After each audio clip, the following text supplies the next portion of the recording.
Hello বন্ধুরা, cook fast cook tasty চ্যানেলে আপনাদেরকে স্বাগত জানাই। আজকে আমি আপনাদের সামনে ঝিঙে আলু দিয়ে একটি নিরামিষ রেসিপি তৈরি করে দেখাবো।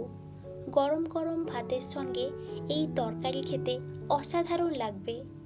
বাঙালিদের কাছে ঝিঙে আলুর তরকারি হলো একটি অত্যন্ত জনপ্রিয় রান্না। তাহলে চলুন দেখে নেওয়া যাক ঝিঙে আলু দিয়ে এই নিরামিষ রান্নাটি আমরা কিভাবে করব।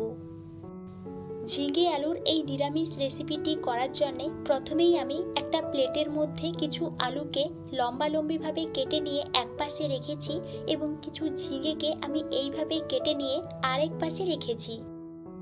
এবারে আমি দুটো পেস্ট করে নেব। তার জন্যে একটা বাটিতে 1 চা চামচ গোটা জিরে দিয়ে দিলাম, কিছু আদাকে পিস পিস করে কেটে নিয়ে এর মধ্যে দিয়ে দিলাম, আর আমি আরেক পাশের বাটি নিয়ে এর মধ্যে 3 টেবিল চামচ পোস্ত দিয়ে দিলাম। এবারে আমি এই দুটোকে আলাদা আলাদাভাবে পেস্ট করে নেব। তার জন্যে জল দিয়ে কিছুক্ষণ ভিজিয়ে রাখবো। কিছুক্ষণ ভিজানোর পরে আমি এই দুটোকে আলাদা আলাদাভাবে পেস্ট করে নেব। এবারে আমি গ্যাস অন করে একটা কড়াই বসিয়ে দিয়েছি। কড়াইটা গরম হয়ে গেলে এর মধ্যে আমি সরষের তেল দিয়ে দিলাম। তেলটা দিয়ে তেলটাকে কড়াইয়ের চারপাশ ভালো করে একটু মাখিয়ে নিলাম। এর মধ্যে আমি 1 চা চামচ হলুদ গুঁড়ো দিয়ে দিলাম। আলুগুলোকে ভেজে নেব। এর মধ্যে আমি আলুগুলো দিয়ে দিলাম। আলুগুলো দিয়ে ভালো করে একটু নাড়িয়ে নিলাম। এর মধ্যে আমি 1 চা চামচ নুন দিয়ে দিলাম। এবারে আমি এই আলুগুলোকে নাড়িয়ে নাড়িয়ে ভালো করে ভেজে নেব। প্রায় 15 মিনিট ধরে আমি এই আলুগুলোকে নাড়িয়ে নাড়িয়ে ভালো করে ভেজে নিয়েছি। দেখুন আলু ভাজাটা কমপ্লিট হয়ে গেছে। এবারে আমি এই আলু ভাজাটাকে একটা প্লেটের মধ্যে নামিয়ে নিলাম। ওই কড়াইয়ের মধ্যে আরেকটু সরষের তেল দিয়ে দিলাম।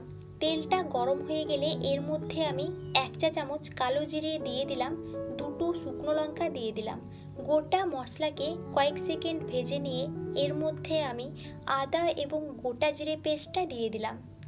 এবারে আমি এই আদা এবং গোটা জিরে পেস্টটার সঙ্গে মশলাটাকে একটু ভেজে নেব।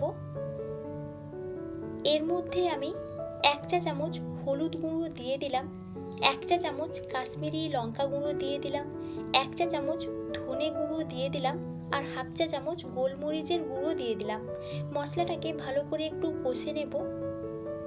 প্রায় 3 থেকে 4 মিনিট আমি এই মশলাটাকে ভালোভাবে কষে নিয়েছি।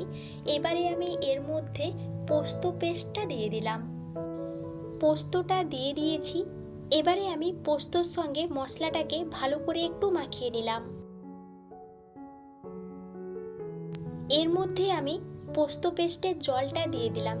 এবারে আমি এই মশলাটাকে নাড়িয়ে নাড়িয়ে প্রায় 5 মিনিট ধরে ভালো করে একটু কষে নেব। দেখুন মশলাটা ভালোভাবে কষা হয়ে গেছে।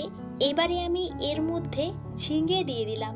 ঝিঙেগুলো দিয়ে ঝিঙেগুলোকে ভালো করে একটু নাড়িয়ে নিলাম। এর মধ্যে আমি 1 চা চামচ নুন দিয়ে দিলাম। আপনারা আপনাদের পরিমাণ মতো নুনটা দিয়ে দেবেন। নুনটা দিয়ে আরও ভালো করে একটু নাড়িয়ে নিলাম। এবারে আমি এর মধ্যে ঢাকা দিয়ে দিলাম। মাঝে মাঝে ঢাকা সরিয়ে ঝিঙেগুলোকে একটু নাড়িয়ে নিতে হবে, যাতে কড়াইয়ের নিচে বসে না যায়। ঝিঙে থেকে যে জল বের হয় তাতে ঝিঙেগুলো খুব ভালোভাবে সেদ্ধ হয়ে যাবে। দেখুন ঝিঙেগুলো সেদ্ধ হয়ে গেছে। এবারে আমি এর মধ্যে আলুগুলো দিয়ে দেব। আমি এর মধ্যে আলুগুলো দিয়ে দিলাম। আলুগুলো দিয়ে আলুগুলোর সঙ্গে ঝিঙেগুলোকেও ভালো করে একটু কষে নেব। প্রায় 5 মিনিট ধরে আলুর সঙ্গে ঝিঙেকে আমি ভালোভাবে কষে নিয়েছি। এবারে আমি এর মধ্যে পরিমাণ মতো জল দিয়ে দিলাম। আপনারা আপনাদের পরিমাণ মতো জলটা দিয়ে দেবেন। আমি এখানে বাটনা বাটা জলটাই দিলাম। জলটা দিয়ে জলটাকে ভালো করে একটু মাখিয়ে নিলাম। এবারে আমি এই তরকারিটাকে প্রায় 10 মিনিট ধরে ভালো করে ফুটিয়ে নেব। এর মধ্যে আমি 1 চা চামচ একটু চিনি ছড়িয়ে দিলাম। চিনি দিলে তরকারির ফ্লেভারটা কিন্তু দারুণ হয়। প্রায় 10 মিনিট ধরে তরকারিটাকে ভালো করে ফুটিয়ে নিয়েছি। দেখুন তরকারিটা কমপ্লিট হয়ে গেছে। এবারে আমি এই তরকারিটাকে একটা প্লেটের মধ্যে নামিয়ে নেব। আমি এই প্লেটের মধ্যে তরকারিটা নামিয়ে নিয়েছি। দেখুন তরকারির কালারটা যেমন দারুণ হয়েছে, খেতেও কিন্তু অসাধারণ হয়েছে। আপনারাও এইভাবে খুব সহজেই ঝিঙে আলুর এই নিরামিষ রেসিপিটি তৈরি করতে পারবেন এবং গরম গরম ভাতের সঙ্গে সার্ভ করে দেবেন। ভিডিওটি ভালো লাগলে লাইক, শেয়ার এবং কমেন্ট করতে কিন্তু ভুলবেন না এবং সাবস্ক্রাইব করে পাশে থাকা অল বেল আইকনটি প্রেস করে রাখবেন, যাতে আমি আপনাদের সঙ্গে নতুন নতুন রেসিপি শেয়ার করতে পারি। Thank you.